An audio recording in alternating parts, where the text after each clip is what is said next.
Milk. It's a daily staple for so many of us.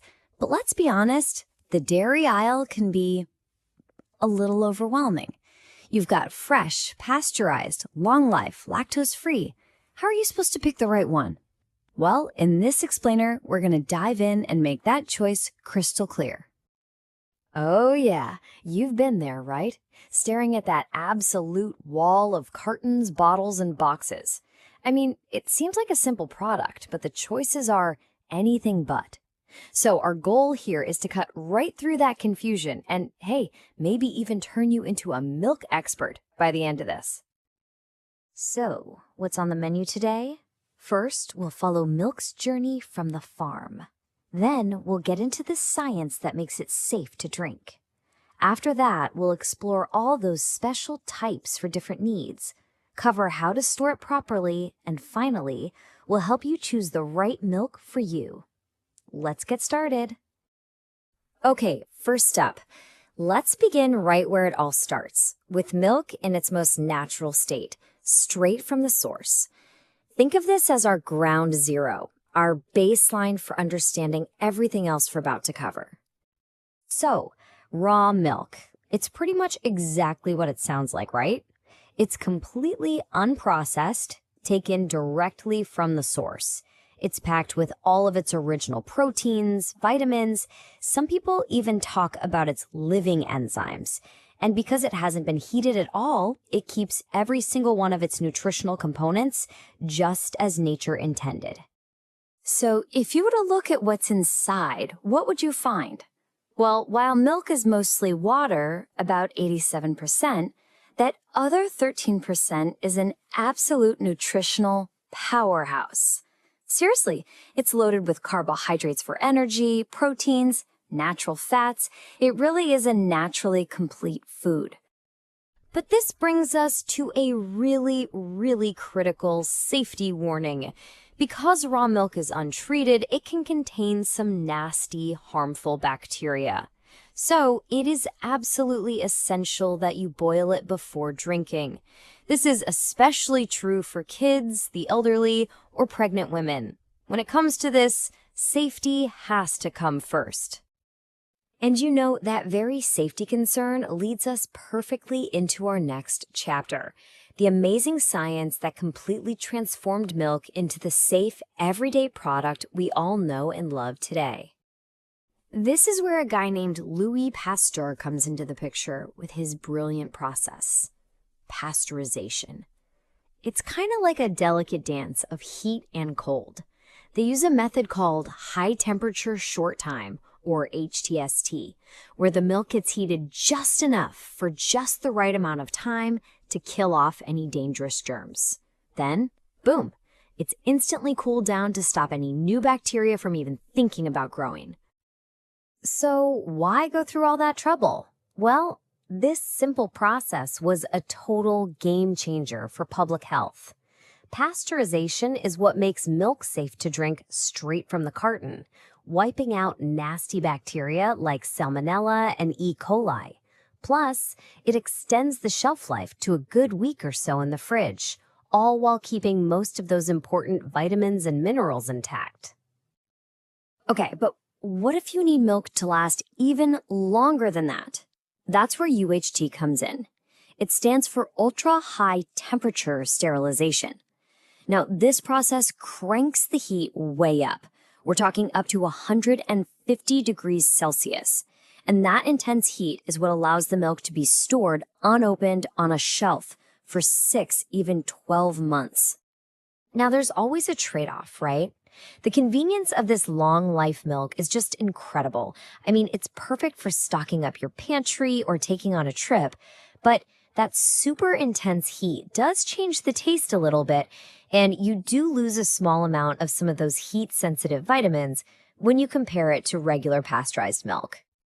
All right, so we figured out how to make milk safe, but we didn't stop there. We also learned how to tweak it and modify it for all sorts of different dietary and even cooking needs. So let's dive into some of these special types. Let's start with a classic you've all heard of, skim milk. So how do they do it? Well, they use a centrifuge to literally spin the cream right out, which removes almost all the fat. And the result? The calorie count drops dramatically. We're talking by about 50%. But you still get to keep all that great protein and calcium. So, who's this milk for, really?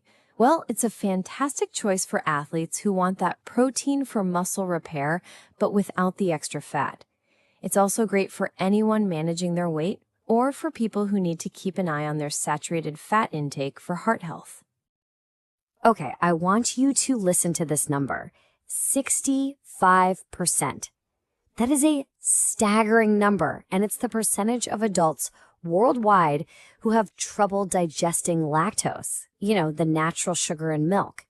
For a lot of people, that leads to some pretty uncomfortable digestive problems, and it's the entire reason our next type of milk was invented. And you know what? The solution is actually surprisingly simple. To make lactose-free milk, producers just add an enzyme called lactase, which is the exact same one our bodies are supposed to be making, right into the regular milk. This enzyme basically pre-digests the lactose for you, breaking it down into simple sugars that are way easier on your stomach. Then, of course, there's condensed milk. It's a total staple in the baking world. The process here is a two-parter. First, about 60% of the water is removed, which is what gives it that super thick consistency. Then, a whole bunch of sugar is added. And that sugar doesn't just make it sweet, it also acts as a natural preservative. So yeah, these specialty milks, they have very specific jobs, right? Condensed milk is the secret ingredient for those super creamy desserts and sweet coffees. Powdered milk, on the other hand, is incredibly versatile. It's perfect for baking, a must-have for travel, and it's even a key component in a lot of infant formulas. Okay, so knowing about all these different types is great, but making sure they stay fresh and safe once you get them home, that's just as important. So let's talk storage. Let's take a quick look at shelf life. Now, here's the thing to notice. Even that super long life UHT milk, once you open it, it needs to be refrigerated and used up within a few days. The key takeaway is really simple. Once any kind of liquid milk is open, it has to be kept cold. We're talking 4 degrees Celsius or lower if you want it to stay fresh. And how can you tell when it's time to say goodbye? Honestly, just trust your senses. That sour smell is usually the biggest giveaway. But also look for a lumpy texture, any discoloration, or if the package itself looks kind of bloated.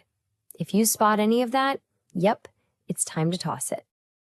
All right, we've covered the science, we've gone through all the different varieties, and we've talked about safety.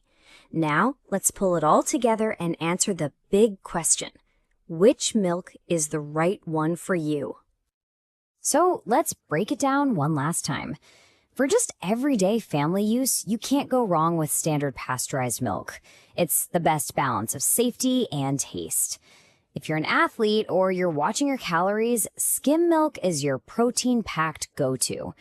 Need something for travel or for stocking the pantry? UHT or powdered milk are your champions. And finally, if regular milk just doesn't agree with you, lactose-free is the perfect, gentle solution. At the end of the day, milk in all its forms is such a foundational food. By understanding its whole journey, from the farm to the shelf, you're now totally equipped to make the best choice for your health, for your lifestyle, and for your family. So the only question left is, which path will you choose?